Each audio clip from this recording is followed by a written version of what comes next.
खेसारी को बोल देते तो शायद समझ में आता, लेकिन अपने टारगेट खेसारी को किया और पूरे यादव समाज को बेइज्जत कर दिया मंच से।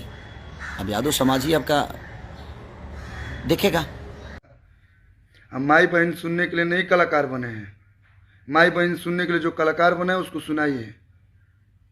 चुप हूँ मुंह में उंगली डाले जा रहे हो, देख रहे हैं 2-3 महीना से। और हम कभी आके ही नहीं कि भैया हाई हो गई, भैया हाउ हो गई।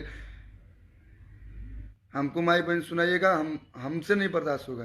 इतना दिन शांत थे, मुंह में उंगली लगा के मत बुलवाइए मेरे से। यादव समाज आपको बताएगा जी हाँ क्या है आप, और आप सबको बताएगा। जैसे आपकी प्रतिक्रिया कहाँ गई? तो यादव समाज का जीने का हक नहीं है क्या यहाँ पे? हर समाज को जीने का हक है, हर जाति विशेष को जीने का हक है।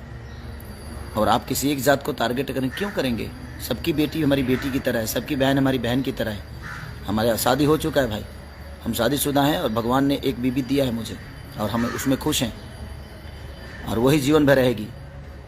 हमें 10 करने की आदत नहीं है और ना ही हम 10 कर सकते हैं, क्योंकि हमारे संस्कार में एक से ही जीवन पार लग सकता है। अगर हमारे अंदर संस्कार है तो अनसंस्कारी के लिए 75 भी हो सकती है, बट नहीं, हम जिसका हाथ थामे हैं उसके साथ जीवन भर चलने की कसम खाए हैं और उसी के साथ चलेंगे।